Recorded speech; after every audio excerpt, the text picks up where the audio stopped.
I'm Eric Chemi, and this is Politely Pushy. Chetan, I'm really excited we get to sit down and do this conversation today. Everything you're doing, transforming companies, transitioning them to the cloud, migrating to the cloud, high-tech stuff, I don't really understand it, so I hope you're going to be able to dumb it down for me. But I'm thrilled that you're here because you're Canadian, you're very polite, you're very nice. I'm excited to have an easy conversation, hopefully. So Chetan, I appreciate you spending the time with me today. Great. Thanks for having me, Eric. I'm delighted to be here with you. So Next Pathway, that's the name of the company. Where did you come up with Next Pathway? My guess is like, oh, now your next pathway is to be on the cloud. Like, is that kind of all it is? Yeah, you're really close. I've had the pleasure of starting and selling a couple of technology businesses in the past. And back about a decade ago, people were asking me, "Hey, Chetan, what's next? What's next?" And hence the name. It stood the test of time, as they say, because that's absolutely what we're doing at Next Pathway, is really taking our clients to the cloud. A couple of businesses. I didn't realize that you started and sold a couple of businesses. So you're pretty good at this, because a lot of people, they're not that good. They try one business, they flame out, they go back to being an employee, they never try again. So what's your secret sauce here to doing this multiple times? Well, yeah, thank you for the compliment. It's as good luck as it is anything else, as you know. We've had the pleasure of being in business for 30 years, through my career, anyways. Eric, honestly, I've been able to find the right waves to ride. So in the 90s, going back a long time ago, it was the PC revolution, and we rode that, and then the internet revolution was the second wave that we rode. And now we're really, really delighted, because I really believe it's a revolution of cloud migration. So we just seem to be at the right place at the right time. And also having a nose for what our clients are really looking for from a technology perspective. What's interesting about this company, though, it's you and your wife. Is this? Did you start the other companies with her? Is this a unique opportunity that you say, okay, you can come along with me now this time? Oh, it was on au contraire, as they say. No, Did we she actually jam met. her way in? Did you not want her to be part of this? No, actually, we met at work. She was, funny enough, she was a client of mine, and I was a starving graduate student, and her company had hired me to build some Salesforce automation software, and we just liked each other. We established a relationship, and as we always jokingly say, because there's a lot of couples that we know said, "Oh, I could never work with my spouse. I love my spouse, but I could never work." Well, with Clara and I, it's actually completely the opposite. We know no different. We actually met at work, and our whole relationship over 30 years has been just around work. And now we've been able to blend being parents and running a business and being husband and wife very well together. So cloud migration. See, I assumed, and I know this is not true, but I assumed mostly everyone was already on the cloud. I assumed that everyone's already there. They don't need help migrating. Maybe they would have needed it 5 years ago.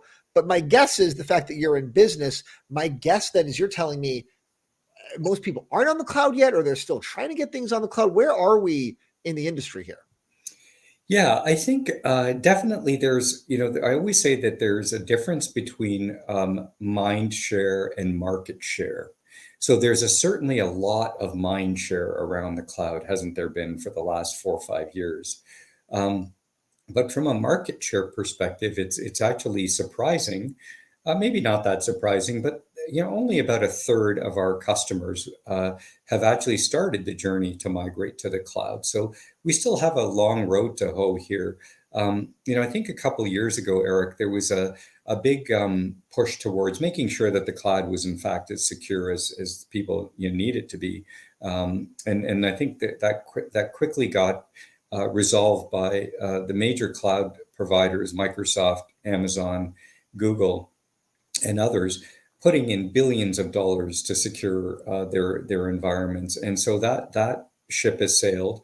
I think people are feeling more comfortable about the security of the cloud. And I think now they're ready to start doing some of the migrations. The security thing I wanted to ask you later, but because you brought it up, I'm going to ask you now. The conspiracy theories, if you read Twitter and TikTok too much, they'll say, hey, there are rogue employees at these places. They can get into your things. We've seen stories of various hacks. There's the government can access these things. The companies themselves, these major tech companies, have contracts with the government. If the government wants to peek into some of someone's data, they can do that. What's the reality of the security? Because the real fundamental point is it's not in the cloud, it's on someone else's computer. So you have to trust somebody else to put things on their computer, on their server. What's really going on? Yeah, Eric, first of all, I would never profess to be a security expert. There's just so many more qualified people than myself. I just saying you're the cloud expert, so you can just answer cloud-related questions. Yeah. Yeah, no, for sure, for sure. There's no doubt in my mind that the cloud is much more secure than legacy on-prem systems were or are. There's no doubt in my mind about that. As to the question of as to who can see what, long live conspiracy theory, Eric. I would be out of my element to guess, but I would probably suggest that the major cloud providers are probably locking things down. They have to. Their reputational damage would be immense if somebody were to actually find out that there are rogue employees and things like that in there. But I think, if I had to bet, I would bet that it's more secure than less. What are the conversations that customers have, though? Are they having this kind of conversation when they're talking about security? Because they are giving this up, right? Say, I'm trusting some other company to secure these things. So my guess is when you're trying to get customers to onboard, to do that migration, this has to come up in a multitude of ways, right? What happens if there's a ransomware attack? What if the power's out, the network's down? There are bad actors. There's nation states that now go after these big targets. Maybe me as a small bank, no one comes after me, but now that I'm part of Google or AWS or Microsoft, I'm just part of this bigger tech. What are the kinds of security questions that you're having to navigate in order to get people to sign up? Yeah, I think, the cloud, once again, the cloud providers are doing a great job in winning the confidence of their prospective customers. They're being asked multiple times to, these security questions. The chief information security officers, the CISOs, are obviously demanding the proof and the proof of concepts and those type of things to make sure that things are secured. So we at this point in our where we enter into a client engagement, those conversations are usually past us, Eric, and but there's definitely still a lot of scrutiny in choosing either one or multiple cloud partners with our CISO clients for sure. So it's a unique situation because then companies say, okay, I want to go to the cloud. There was an article, I think your wife was quoted in this the other day, where Jamie Dimon says, if we can spend $2 billion more and get to the cloud tomorrow, I would do that in a second. So big companies, they want to get to the cloud, but let's say small company, big company, whatever. Let's say they've decided I want to do it, but now they've got to come to someone like you to help them get there. They can't just turn it on. It's not like me at home saying, hey, I'm going to get everything off my PC and I'm going to put it into Google Drive and I just transfer all the files over like Dropbox. I just transfer over. It's this interesting middleman experience. They can't just go to the company themselves. They need to come to someone like you to get them to do it correctly. Yeah, absolutely. And I think Jamie's comment, you're mentioning a CIO Dive article that was published on February 14th. Absolutely. I think a couple of things there. Jamie's comments probably stems from the fact that he understands the advantage of the cloud, the separation of storage and compute, and really being able to have infinitum of both of those, of storage and compute. And so the desire there to be able to do analytics, run volumes of data, to be able to do predictive analysis, those type of things. We all know the benefits of the cloud, indeed. But the problem lies exactly where Next Pathway helps our clients is there are legacy systems that have been there for 20, 30, 40 years in some cases that have got a lot of institutional knowledge, the code, the systems that have been running, if you're a bank, running the backbone of the bank. And those things are very expensive to open up and rewrite, for example. So what Next Pathways technology does when we use the word automated, it actually translates that legacy code. So you're preserving the investment in the legacy years and years and tens of, if not hundreds of millions of dollars, and being able to translate that legacy code to machine readable code in the cloud. So once again, the predominant targets are, of course, Snowflake and Microsoft, Amazon, and Google.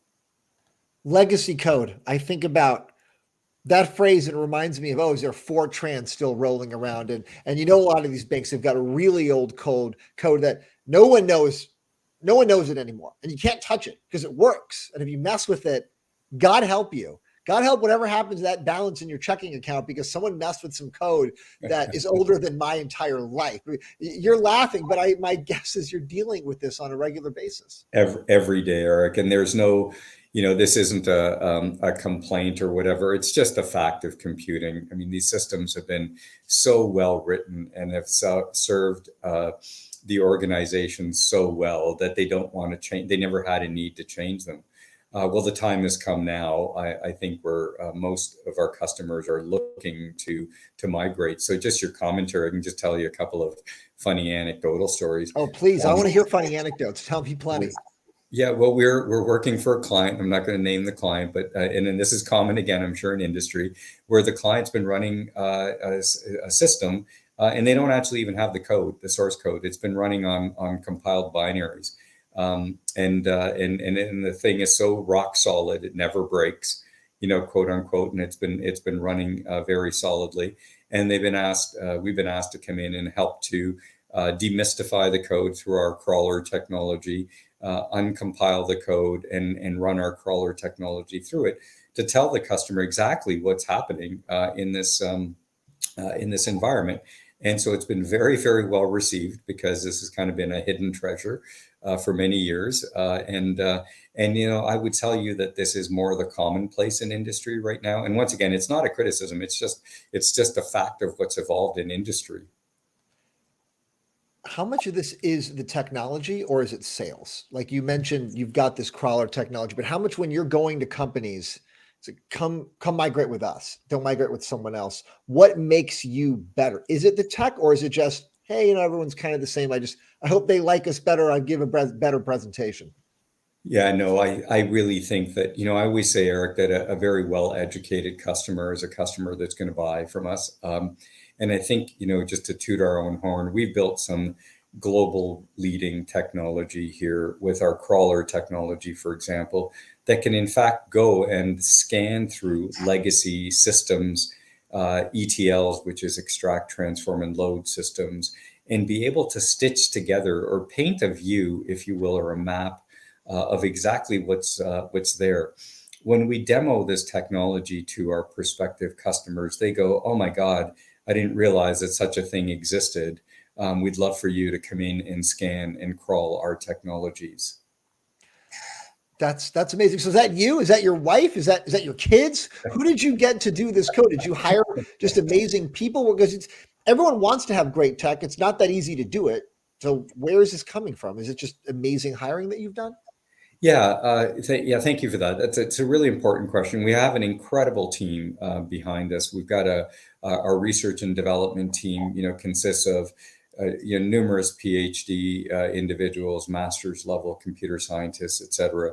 And we're continuously innovating, behind what we see our client needs. So, we're out in industry, we're working for Fortune 1000 companies, seeing a lot of common problems, and we're trying to solve complex pattern-based solutions. So I can't certainly take the credit for it all. We just have an incredible head of engineering. We're working with our clients to solve these problems. And anytime that we notice a similar pattern, that's exactly where we can apply our technology or expand our technology. The big names, Google, Amazon, Microsoft, there's others. Who actually has the best cloud? Who are you recommending to your clients that they should go migrate to them? Is it typically a hybrid answer? Is it dependent on the industry or the size of the customer? Is there a certain niche that each one of these cloud providers tends to do better in? Yeah, I get asked that question a lot, and just a couple of things there. So two major points. In many cases, we're seeing the adoption of a multi-cloud strategy, and there's many reasons for clients choosing multi-cloud. The first and foremost is you don't want to have vendor lock-in, right? So we all grew up with large contracts that clients signed with some of the bigger companies, and so number one, clients are very leery of that. So they want to make sure that they've got they don't have vendor lock-in. The second point is really around the fact of who's doing what better right now. We get asked that question, and you look to answer that question, you look to the roots of those three companies.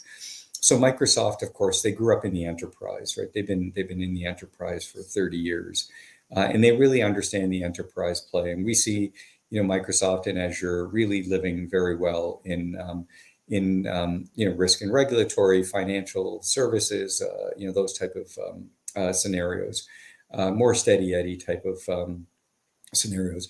Then you look at Google's and you look at the roots of Google's. Well, they grew up on everything to do with ML and AI and analytics. And we're seeing that the adoption of Google Cloud and its analytical tools are really on those use cases with heavy data science and what have you. And then, of course, our friends at AWS, they grew up in more of a developer environment, lots of open source technologies that they've made available through their marketplace, which is phenomenal. It's a phenomenal resource if you're looking for, kind of free tooling to help accelerate any development that you may be doing on the cloud. So, the genesis and the roots of those three companies is really where they're playing behind. But now, as I said earlier, is we're starting to see collaboration with the cloud companies as well. So, being able to share data across their different platforms. What are some big mistakes, big misconceptions that some of your customers make in terms of what they think is going to happen when they get to the cloud, what the process is going to be like? Do they underestimate the challenges? What are you finding is a typical mistake and misconception you're having to deal with frequently? Yeah, there's a lot there. So the biggest one that comes to mind right now is really taking their legacy systems, and once again, because they're so old, and our clients are trying to do multiple things at the same time. And let me be specific. So they're trying to what we call lift and modernize to the cloud. So they're taking an old analytic system, let's just say, and because it's been running and generating thousands and tens of thousands of reports off of it, clients in some cases, they don't want to just pick up that piece of. Oh, because it's right, because you could move to the cloud, but now, they're now also trying to upgrade their code, upgrade their systems. Exactly. So they're trying to do both at the same time. And you're like, maybe you just need to do one and not the other, right? You can't do both. Yeah. You're changing too much. I see your point. Yeah. There's just too many. There's too many moving parts when you do a lift and modernization. And I'm trying to guide our clients to say, hey, guys, lift and shift first. Right? Lift and intelligently shift. Of course, you want to make sure that you're not lifting things that aren't being used, for example, reports and databases and those type of things, but lift and shift first. And then once you've shifted, then modernize and take advantage of some of the benefits the cloud wants to offer. Because I'll tell you, these projects, when you start to do lift and modernize projects, they just become so complex, so long, and so expensive. I think I'm really trying to guide our clients to do more of a lift and shift. I guess you make more money though if they try to do too much at the same time, right? So it's almost like you're doing the nicest. Like, hey, I make more money if you want to get crazy, but I think this is gonna get somebody fired here at the end.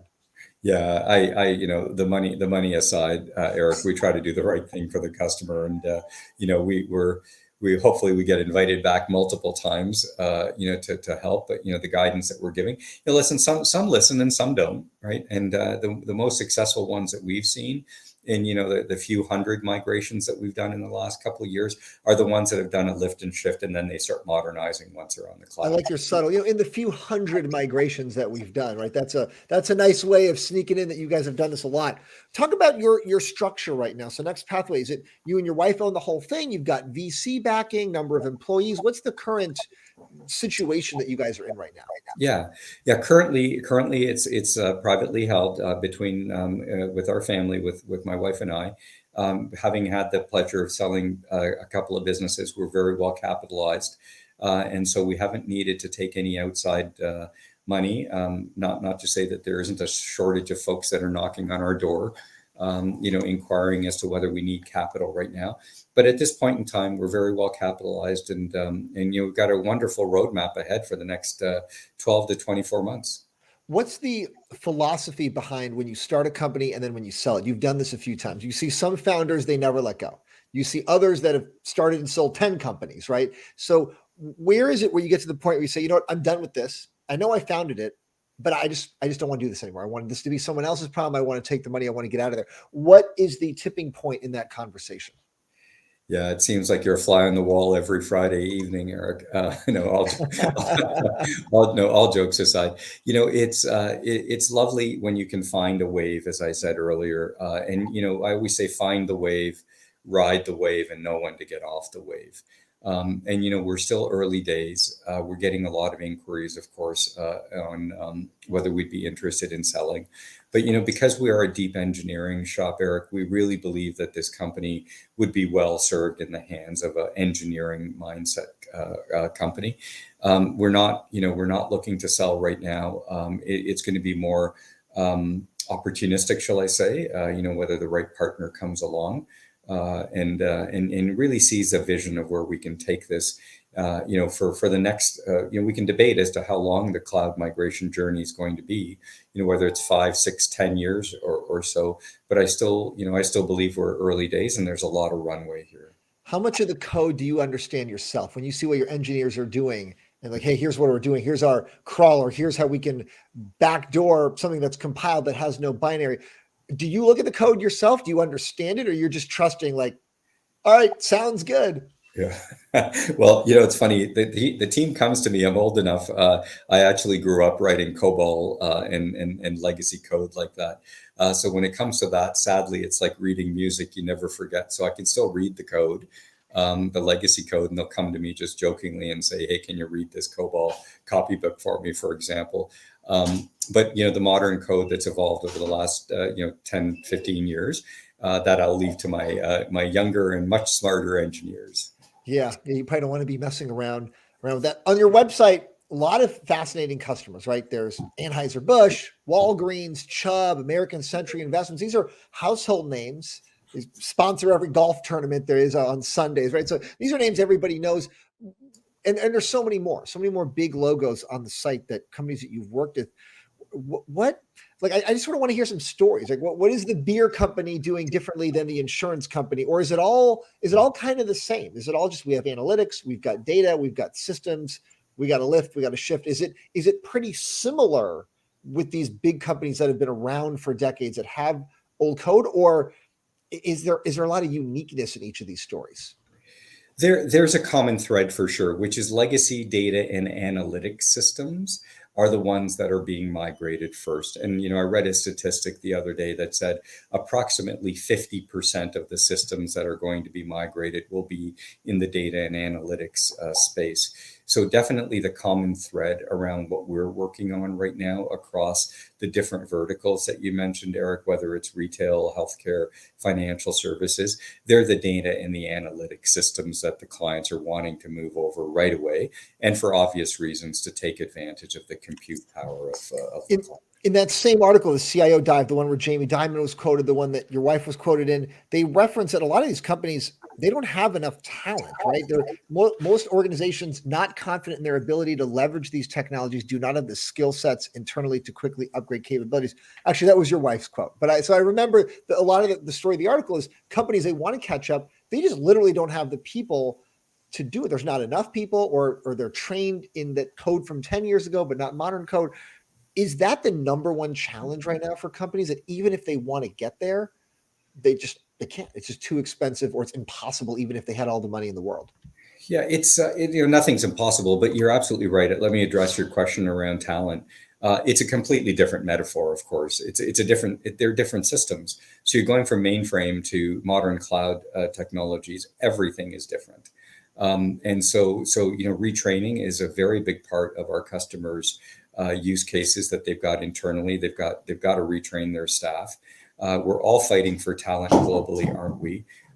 We've got a very deep recruiting process here at Next Pathway, a training program at Next Pathway. We are trying to hire people with experience. There's a real talent, but I wouldn't say that that's a hindrance to our clients to migrate. There's new languages like Python and PySpark and those type of things that are cloud native languages, which some of our clients don't have any experience in. So they're either, trying to recruit, hire, and train those individuals. in a way, your recruiting competes against the recruiting for these companies, right? Because somebody that could work at the customer, I'm not saying you're competing against your customers, but on an industry level, right? Someone who could work as a cloud engineer for an insurance company, but they could also work as a migration engineer for you, or they could work directly at Google or Amazon or Microsoft. So you're in that same talent war. Yeah. What are you finding right now? Because you always hear the stories, not enough engineers, cost too much money, just not enough skills out there. Are you having to offer equity? Are you having to offer big bonuses? Are you saying you can work from home, unlimited PTO? What is the perk that you can offer that gets someone into the door? Yeah, definitely there's a skills shortage. And what we've had to do in the last 6 months, and you may have seen, we announced the opening of our office in Pune, India. There's a different scale in India, of course, and we've been able to, hire up very quickly there and train through our cloud and data engineering programs there. By way of, what type of person comes to Next Pathway, it's a person that likes to work in, a mid-sized company that's groundbreaking technology. We're innovating. I say we're an R&D shop, and we're continuing to innovate. So the individual that really likes to invent and create is the individual that's best served here. And I think that they like working in a smaller organization. And no disrespect to any of the cloud companies, are phenomenal companies and employers. But we've got a lot of flexibility around, obviously, with the pandemic, work from anywhere, which actually has expanded our geographical reach. So we've got employees in the United States, we've got employees in India, and lots throughout Canada as well. So it's given us that global reach as well. I know we mentioned this briefly a few months ago in an earlier conversation, an offline conversation. You were joking around. For a fact there are companies that have their servers on the rooftop somewhere, and like it's crazy stuff. Just share with us, because we're at the end here a little. Just share with us what are some real horror stories of what's happening. It's the year 2022. Is that still true? Are there companies with servers on the roof, or they're getting rained on and it's like they're hiding in the basement somewhere? Like, you're laughing, but like, I don't give names, but just give us a flavor of the reality of what some of these legacy systems look like. Yeah, look at it. I mean, it's a reality. It's a reality, and you'll find this all over the world, I'm sure. So I got to be careful not to tell you anything, because you got a memory like an elephant. You don't forget. Yeah, no, absolutely. There was a client of ours a few years ago that was literally have got their data centers on the roof of an office tower, and one of the reasons that they were looking to migrate and to deprecate that data center was to migrate to the cloud, obviously. And I just thought that was. It was eye-opening to me, somebody who's been in industry for 30 years, to see, who claims that he's seen everything. But that was a new one. That was a new one to me. Another one that resonates is, some of the code, as I mentioned earlier, the code's been lost.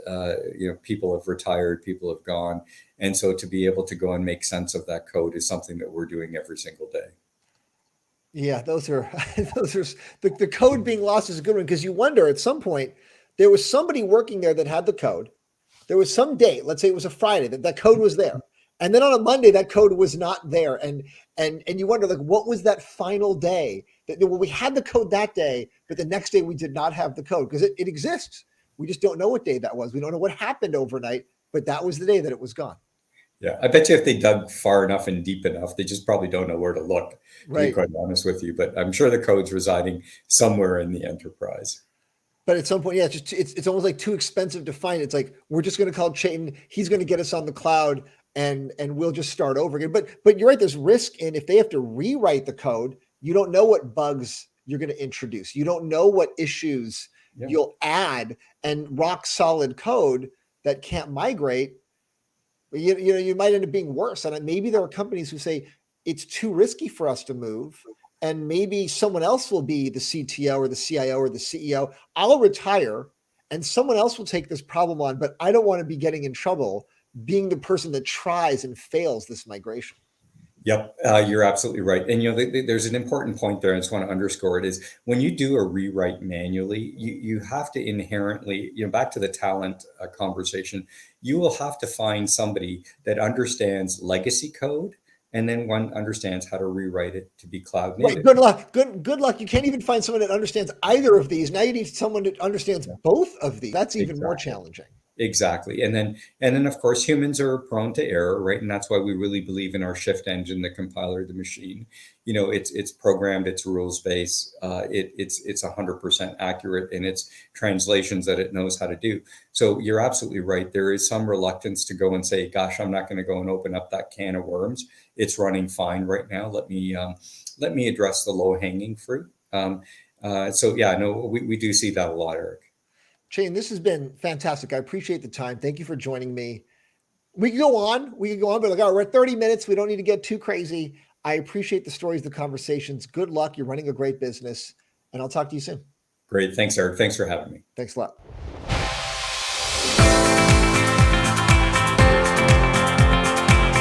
Thank you to my guest, and thanks for listening. Subscribe to get the latest episodes each week, and we'll see you next time.